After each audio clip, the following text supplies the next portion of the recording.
సంవత్సరాల తరబడి ఎన్ని మందులు వాడినా మీ మోకాల నొప్పులు తగ్గట్లేదా? ప్రాణ పెయిన్ క్లినిక్ లో అత్యాధునిక చికిత్స. నమస్తే, వెల్కమ్ టు సుమన్ టీవీ. నేను విష్ణు. ప్రస్తుతంతో పాటు సీనియర్ ఫినాన్స్ ప్రొఫెషనల్ గిరిబాబు గారు ఉన్నారు. వారితో మాట్లాడదాం. సార్ నమస్తే. సార్ గిరిబాబు గారు. నమస్తే అండి.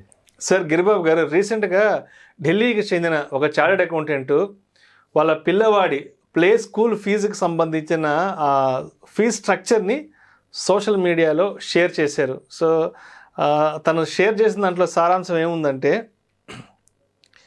నా కుమారుడి ప్లే స్కూల్ ఫీజు 4,30,000 రూపాయలు, నా మొత్తం చదువు ఖర్చు కంటే ఎక్కువ అంటూ కూడా ఆ ప్లే స్కూల్ ఫీజ్ స్ట్రక్చర్ ఏదైతే ఉందో ఆ పిల్లవాడి యొక్క ఫీజ్ స్ట్రక్చరు దాన్ని సోషల్ మీడియాలో షేర్ చేశాడు. అంటే 2024లోనే ప్లే స్కూల్ ఫీజు 4.5 లక్షలు అయితే మరి రాబోయే రోజుల్లో పరిస్థితి ఏంటి అసలు? అంటే ఇప్పుడిప్పుడే కెరీర్ని స్టార్ట్ చేసి రాబోయే రోజుల్లో వివాహం చేసుకొని కొత్త జీవితాన్ని ప్రారంభించి పిల్లల్ని కని వాళ్ళని చదివించాలి అంటే, మరి ఆ రోజు స్కూల్ ఫీజు కట్టాలి అంటే ఇప్పటి నుంచే ఎలా ప్లాన్ చేసుకోవాలి అంటారు? మరీ ప్రత్యేకించి పిల్లల స్కూల్ ఫీజు విషయంలో. అవునండి, ఆ పోస్ట్ నేను కూడా చూశాను. దాదాపుగా మనము ఫైనాన్షియల్ ప్లానింగ్ గురించి మాట్లాడేటప్పుడు మీ గోల్స్ ఏంటి, నీడ్స్ ఏంటి అని మాట్లాడితే అందులో ఫస్ట్ అండ్ ఫార్మోస్ట్ వచ్చేది ఏంటంటే పిల్లల ఎడ్యుకేషన్, పిల్లల మ్యారేజ్, దీని తర్వాతే ఇల్లు, కారు, వెకేషన్, రిటైర్మెంట్ వస్తాయి. First is education. మీకు గుర్తుందా, మీరు స్కూల్లో 20-25 ఏళ్ల క్రితము ఎవరైనా విద్యార్థి అడ్మిషన్ తీసుకునేప్పుడు అడ్మిషన్ ఫామ్ లో తండ్రి యొక్క వార్షిక ఆదాయం అంటే ఎంత రాసేవాళ్ళు మీరు? అప్రాక్సిమేట్ గా ఒక 35 నుంచి 40 వేలు రాసి మీరు అంటుంటే గుర్తొస్తుంది. సంవత్సరం వార్షిక ఆదాయం నేను 24,000 per annum రాసేవాళ్ళం. పెద్ద ఆశ్చర్యపోయేవాళ్ళు కాదు. అంటే ఎంత నెల ఆదాయం? 2,000 రూపాయలు. ఇంకో ఎగ్జాంపుల్ చెప్తా. ఒక 20-22 సంవత్సరాల క్రితం, 20 సంవత్సరాల క్రితం ఎవరైనా ఒక పెళ్లి సంబంధానికి వెళ్తే, ఒక పెళ్లి సంబంధంలో అబ్బాయి వరుడు గురించి, బాబు నీ జీతం ఎంత అంటే, ఆ అబ్బాయి గనక నాకు 1,20,000 రూపాయలు జీతం అంటే ఒక పిల్లల చేత ఏమనుకుంటాడు? ఆ 1,20,000 అనేది సంవత్సరానికి సంవత్సరాదాయం అప్పట్లో అనుకుంటాడు. ఆశ్చర్యపోడు. అదే ఈ రోజు సేమ్ పెళ్లి సంబంధానికి వెళ్ళి నీ జీతం ఎంత అంటే సేమ్ 1,20,000 చెప్తే ఎంత అనుకుంటారు? అది పర్ మంత్ అనుకుంటారు, నెలకు అనుకుంటారు. ఇప్పుడు నెలకు అనుకుంటారు, ఆశ్చర్యపోరు. సేమ్ 1,20,000. 20 ఏళ్ల క్రితం కూడా 1,20,000 అంటే అప్పుడు ఆశ్చర్యపోరు, సంవత్సరానికి అనుకుంటారు. అంటే 20 ఏళ్లలో జరిగిన మార్పు ఇది. 20 ఏళ్ల క్రితము 1,20,000 సంవత్సర ఆదాయం అయితే, అది మన పేరెంట్స్, మనం ఇంకొక 15-20 ఏళ్ల క్రితము సంవత్సర ఆదాయం 20,000, 25,000, 30,000 నుంచి అది 2005-6 టైం వరకల్లా 1,20,000కి వస్తే ఇవాళ ఆ 1,20,000 నెల జీతం అయింది. ఒకప్పటి సంవత్సర ఆదాయం ఇప్పుడు నెల జీతం. ఎగ్జాక్ట్లీ. ఇప్పుడు 1,20,000 రూపాయలు, నెక్స్ట్ 20,000 జీతం అంటే ఒక 20 ఏళ్ల క్రితం అబ్బా నాకు గనక 1,20,000 వస్తే అలా ఉంటాను, ఇలా ఉంటాను, ఇలా చేస్తాను, ఎన్నో ప్లాన్స్ చేస్తాం. కానీ ఈరోజు పాసిబులా? 1,20,000 అంటే పెద్ద అతిశయోక్తి శాలరీ ఏం కాదు, వావ్ శాలరీ ఏం కాదు. సేమ్ సిచ్యువేషన్ నెక్స్ట్ 10-15 ఇయర్స్ తర్వాత మళ్ళీ శాలరీ ఎంత అంటే 4.5 lakh 5 lakhs అని మంత్లీ చెప్తే ఎవరు ఆశ్చర్యపోరు. అయితే ఇక్కడ మీరు గమనించాల్సింది ఏంటంటే 1960s 70s నుంచి అరౌండ్ 2000 వరకు పెరిగిన పెరుగుదల చూసుకుంటే దాంతో కంపేర్ చేస్తే ఈ గత 2 decades లో పెరిగిన పెరుగుదల చాలా ఎక్కువ ఉంది. మీరు 1960s 70s లో ఆదాయం అంతా 100లో ఉండేది, అది కాస్త 2000 సంవత్సరం వచ్చేప్పటికి వేలలోకి వచ్చింది. కానీ ఇప్పుడు 2000 నుంచి 2025 వరకు, 24 వరకు, అంటే గత 20-24 years లో ఆదాయం అంతా కూడా వేల నుంచి లక్షలు, కోట్లకి వెళ్ళిపోయింది. ఇదంతా మన కళ్ళ ముందు జరుగుతున్న మార్పులే, అవునా కదా? సో కనుక నేను ప్లే స్కూల్ కి 4.5 lakh కడుతున్నట్టే నేను ఆశ్చర్యపోను. ఎందుకంటే అన్నిటికంటే హైయెస్ట్ ఇన్ఫ్లేషన్ ఎడ్యుకేషన్ రంగం, హెల్త్ రంగం. ఈ హెల్త్ లో ఎడ్యుకేషన్ కే ఎక్కువ ఇన్ఫ్లేషన్ ఉంది. ఇప్పుడు అంతెందుకు ఇంటర్మీడియట్ లో నార్మల్ గా నేను అరౌండ్ 98-97 పాస్ అవుట్ నేను. సో ఆ టైంలో సంవత్సరానికి ఇంటర్మీడియట్ 50,000 60,000 ఉండేది సంవత్సరానికి. ఇవాళ మినిమం 4 to 5 lakhs అయిపోయింది. అంటే మోర్ దెన్ 10 times పెరిగిందా? అది ఇంటర్మీడియట్ వరకే, ఇన్ని కాలేజెస్ ఉండబట్టి. అదే ప్రొఫెషనల్ ఎడ్యుకేషన్ వెళ్ళండి, ప్రొఫెషనల్ ఎడ్యుకేషన్ లో మీకు కనుక గవర్నమెంట్ సీట్ రాకపోతే ఇక మెడిసిన్ సీటు, ఇంజనీరింగ్ సీట్ చెప్పక్కర్లేదు, కోట్లకి వెళ్ళిపోతుంది. సో అయినా సరే పేరెంట్స్ కడుతున్నారు. అంటే ఈ ఇన్ఫ్లేషన్ ఎలా పెరుగుతోంది, ధరలు ఎలా పెరుగుతున్నాయి, ముఖ్యంగా విద్యారంగంలో ఎంత కాస్ట్లీ అవుతుంది విద్య ఎవరు కూడా చదువుకోవట్లేదు, చదువు కొంటున్నారు. ఆబ్వియస్గా చదువును కొనుక్కుంటున్నారు. సో అలా చదువు కొనేటప్పుడు మనం ఎంత పెడితే కొనుక్కోవాలి? సో ఇది డబ్బులున్నాయి కాబట్టి ఆ సీఏ కట్టగలిగాడు. Then what about the middle income group వాళ్ళ పరిస్థితి ఏంటి? అది ముఖ్యంగా ఒక యంగ్ కపుల్ ఇప్పుడు కనుక మ్యారేజ్ చేసుకొని వాళ్ళ వైవాహిక జీవితాన్ని స్టార్ట్ చేస్తే ఒక 4-5 years తర్వాత వాళ్ళకు ఒక కిడ్ ఉంటే అప్పుడు ఆ కిడ్ని ప్లే స్కూల్కి కనుక జాయిన్ చేస్తే ఇలాంటి ఎక్స్పెన్సెస్ తట్టుకోగలుగుతారా వాళ్ళు?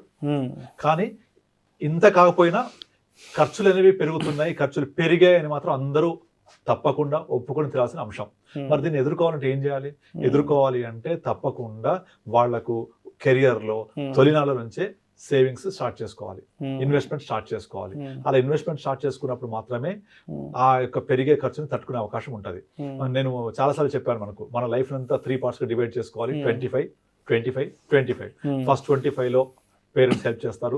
సెకండ్ 25 మన కెరియర్ బిగినింగ్ లోనే, అంటే 26-27 వయసులో మనకు వచ్చిన ఫస్ట్ సంపాదన. ఇవాళ రోజుల్లో మినిమం శాలరీ మంత్లీ 30,000-40,000 వస్తుందా మినిమం గా? ఆ 35,000-40,000 వస్తే పెళ్లి కాకముందే ఖర్చులు తక్కువ ఉన్న టైంలో ఎక్కువ సేవ్ చేసుకుంటూ, పెళ్ళైన తర్వాత ఖర్చులు పెరుగుతాయి కాబట్టి అప్పుడు సేవింగ్స్ కొంచెం తగ్గించుకుంటూ మనం ప్లాన్ చేసుకుంటూ వెళ్తే తప్ప ఇటువంటి ఖర్చులు తట్టుకోలేము. ఇలాంటి స్కూల్ ఫీజులు భరించలేము మనం. ఓకే, నేను మామూలుగా ప్లే స్కూల్లో అంత ఖర్చు పెట్టను, ఏదో నెలకు తక్కువ ఉండే చూసుకుంటా అంటే ఓకే, కానీ అట్లీస్ట్ ప్లే స్కూల్ అయిపోయాక ఎల్కేజీ యూకేజీ నుంచి మాత్రం మంచి స్కూల్కి వెళ్ళాలి కదా. సో మనము ఇప్పుడున్న పరిస్థితుల్లో మినిమం ఏ కాన్వెంట్కి వెళ్ళినా ఏ స్కూల్కి వెళ్ళినా నార్మల్ గా హైదరాబాద్ లాంటి నగరాల్లో 1,00,000-1,50,000 తక్కువ ఎక్కడ లేదు. 1,00,000-1,50,000 సంవత్సరానికి చాలా తక్కువ, ఇంకా ఎక్కువే ఉంటది. బట్ యావరేజ్ గా 1.5 lakh వేసుకున్నా ఇప్పటి నుంచే ప్రతి సంవత్సరం కడుతూ పోవాలి. మనకు వచ్చే శాలరీ అంతా, సో మన శాలరీలో బ్యాలెన్స్ చేసుకుంటూ ఉండాలి ఇవన్నీ. మళ్ళీ ఇది ఎవ్రీ ఇయర్ మళ్ళీ రికరింగ్ ఎక్స్పెన్సెస్, ఇది ఆ రికరింగ్ ఎక్స్పెన్సెస్ ని తట్టుకుంటూ మళ్ళీ రికరింగ్ ఎక్స్పెన్సెస్ కూడా పెరుగుతూ ఉంటుంది. దీంతో పాటుగా పిల్లలు పెరిగినప్పుడల్లా వాళ్ళకు స్కూటర్స్ అనేవి, ట్రాన్స్పోర్టేషన్, బుక్స్, వాళ్ళ ఎక్స్ట్రా కరిక్యులర్ యాక్టివిటీస్ కి ఇవన్నీ ఎక్స్ట్రా మసాలా యాడ్ అవుతూనే ఉంటది. ఇవన్నీ తట్టుకుంటూ ఉండాలి అంటే డెఫినెట్లీ మన పిల్లలు పుట్టడానికి ముందే మన యొక్క ప్లానింగ్ స్టార్ట్ అవ్వాలి. ప్లానింగ్ స్టార్ట్ అయితే అప్పుడు మనకు వచ్చే ఇన్కమ్ లో నుంచి, మనకు వచ్చే ఇన్వెస్ట్మెంట్ లో నుంచి వాళ్ళ ఎక్స్పెన్సెస్ ని తట్టుకోవడానికి అవకాశం ఉంటుంది. ఎందుకంటే మెయిన్ రీజన్ ఏంటంటే మన పేరెంట్స్ మనకు పెట్టిన ఖర్చు అంతా కూడా వాళ్ళ జీతంలో నుంచి చాలా తక్కువ మొత్తంలో అయిపోయింది. ఎందుకంటే ఖర్చులు తక్కువ, పెరుగుతున్నవి ఖర్చుల ధరల అనే ఒక డిస్కషన్ కూడా ఉంది. పెరుగుతున్నవి ఖర్చులతో పాటుగా ధరలు కూడా పెరుగుతున్నాయి. ఇక్కడ ఖర్చులకు ధరలకు డిఫరెన్స్ ఏంటంటే ఖర్చులు అంటేనేమో లైఫ్ స్టైల్ ఎక్స్పెన్సెస్, ధరలు అంటేనేమో నిత్యావసర వస్తువుల ధరలు. అంటే ఎడ్యుకేషన్ అనేది ఒక నిత్యావసర వస్తువు ఈ రోజుల్లో. మరి దాని ధర అలా పెరిగిపోతూ ఉంటే దాన్ని ఎలా తట్టుకోవాలి మనం? ఓన్లీ ప్లానింగ్ చేయాలి. అంటే పిల్లలు పుట్టడానికి ముందు నుంచే, పెళ్లి అవగానే స్టార్ట్ చేస్తూ, పెళ్లి కూడా కాదు, డిగ్రీ వయసు నుంచే, డిగ్రీ మన సంపాదన స్టార్ట్ అయిన ఫస్ట్ మంత్ నుంచే ప్లాన్ చేయాలి. లేదు అంటే ఖర్చు అయిపోతారు. ఈయన సీఏ కాబట్టి ఆదాయం ఎక్కువ ఉంటుంది కాబట్టి 4.3 lakh పెట్టాను అని అది ఒక విధంగా మనకి గర్వంగా పెట్టాడో లేకపోతే బాధపడుతూ పెట్టాడో తెలియదు ఆ పోస్ట్ మనకు. బట్ పెట్టాడు, కట్టాడు కూడా. బట్ ఎంతమందికి ఆ స్తోమత ఉంటుంది? That is my question. ఎంతమంది అలా భరించగలుగుతారు? కనుక అలా చేయాలి అంటే ఓన్లీ ప్లానింగ్ చేస్తూ వెళ్ళాలి. మన బడ్జెట్ ఎంత ఎక్స్పెన్సెస్ ఉంటాయి, ఎలా ప్లాన్ చేయాలి. వితౌట్ ప్లానింగ్ చేయలేము అది. దానికోసం కంపల్సరీ నాకు వచ్చే ఆదాయంలో నుంచి 15-20% ఫ్యూచర్ కోసం సేవ్ చేయాలి. బెస్ట్ ఈజ్ మ్యూచువల్ ఫండ్, మనం ఎప్పుడు చెప్పినట్టే అలా చేసుకుంటూ వెళ్తే ఇన్ఫ్లేషన్ బీట్ చేస్తూ ఉంటాయి. అలా మనకు సంపద కూడా పెరుగుతూ ఉంటుంది. ఆ డబ్బుల్లోంచి పిల్లలకు స్కూల్ ఫీజు కట్టుకుంటూ వెళ్ళొచ్చు, ఇలాంటి ఖర్చులు భరిస్తూ వెళ్ళొచ్చు అనమాట. సో మొత్తానికి చదువు అయిపోయిన వెంటనే జాబ్ కనుక వస్తే మరి కెరీర్ ని స్టార్ట్ చేసిన ఫస్ట్ 6 months కో 3 months కో కానీ స్టార్ట్ చేయాలి. ఇలాంటి ప్రణాళికలు వేసుకుంటే గానీ ఒక 3-4 years కి పెళ్ళయ్యి పిల్లలు పుట్టి వాళ్ళకి ఒక 2-3 years 4 years వచ్చి వాళ్ళని ప్లే స్కూల్లో వేసేటప్పటికి కొంత సెటరేట్ చేసుకునేదానికి కొంత అవకాశం ఉంటుంది. ఎందుకంటే నా దగ్గరకు వచ్చే వాళ్ళు చాలా మంది చూస్తుంటారు కదా, వాళ్ళు మెయిన్ గా చెప్పే కంప్లైంట్ ఇది, నేను నా కెరియర్ బిగినింగ్ లో స్టార్ట్ చేస్తే బాగుండేది, ఇప్పుడు పెళ్ళైన తర్వాత సరిపోవట్టే డబ్బులు, ఇద్దరం సంపాదించినా కూడా ఖర్చులు పెరిగిపోతున్నాయి, మాకు ఇల్లు కూడా కావాలి కదా, ఈఎంఐ యాడ్ అవుతుంది కదా, ఈఎంఐ యాడ్ అవ్వాలి, కార్ కావాలి కదా, కార్కి ఈఎంఐ యాడ్ అవుతుంది కదా, ఇలా చెప్తుంటారు నాకు వాళ్ళు. మరి education is also basic need కదా, ఇంపార్టెంట్ కదా. మనం పిల్లలకి ఇచ్చే ఓన్లీ ఆస్తి ఎడ్యుకేషనే.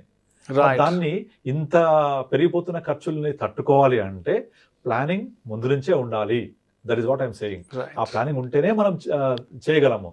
ఇప్పుడు తీరా పిల్లలు పుట్టిన తర్వాత నాకు ఇల్లు కావాలి, కారు కావాలి, ఎడ్యుకేషన్ కి ఎక్స్పెన్స్ కావాలంటే తట్టుకోలేరు ఆ ఎక్స్పెన్సెస్. అండ్ ఇంకొకటి, ఈ ధరల పెరుగుదల అనేది కూడా గత 30-40 ఇయర్స్ క్రితము ఎలా పెరిగిందో కంపేర్ చేసుకుంటే ఈ లాస్ట్ 1.5 Decade లో లో, చాలా ఎక్కువ పెరిగింది. ఎక్కువ పెరిగింది. ఇది ఇంకా ఎక్కువ పెరగబోతుంది రాబోయే 10 సంవత్సరాలలో. కారణం ఏంటంటే ఇప్పుడు ఇండియా ఎప్పుడైతే గ్రో అవుతుందో, ఆదాయం పెరుగుతుందో, ఆటోమేటిక్ గా వాంట్స్ కూడా పెరిగిపోతుంటాయి, Yes, yes. నీడ్స్ పెరిగిపోతూ ఉంటాయి. సో పెరిగినప్పుడు ఆటోమేటిక్గా లైఫ్ స్టైల్ ఎక్స్పెన్స్ పెరిగిపోతూ ఉంటాయి. వాటన్నిటి చట్టంలో పడి సో ఇట్లాంటి ప్లే స్కూల్స్ వాళ్ళు అట్రాక్ట్ చేస్తూ, అరే మా పిల్లల్ని ఇక్కడ చదివించకపోతే మేము తక్కువైపోతామేమో సొసైటీలో, అంతా ఇది Right. లిమిటేషన్ మొత్తం. సో అట్లా కూడా ఖర్చు పెరిగిపోతూ ఉంటాయి. Yes, సో నా yes. స్తోమత బట్టి కాదు, పక్కోడు ఎక్కడ చదివిస్తున్నాడు, నేను ఎక్కడ చదివిస్తున్నా, నా స్తోమత ఎలా ఉండాలి, సో నేను ఎలా ఉండాలి, ఇలా Right. కంపారిజన్స్ అలా ఖర్చు అయిపోతూ ఉంటారు. సో అట్లా కాకుండా ప్లానింగ్ చేస్తూ వెళ్ళాలి. వెళ్తేప్పుడు ఇటువంటి ప్రాబ్లమ్స్ ఉండవు. Right, thank you so much Giribabu గారు. థ్యాంక్ యూ అండి. సుమన్ టీవీలో మీ పర్సనల్ అండ్ బిజినెస్ ప్రమోషన్స్ కోసం కింది నెంబర్కి కాంటాక్ట్ చేయండి.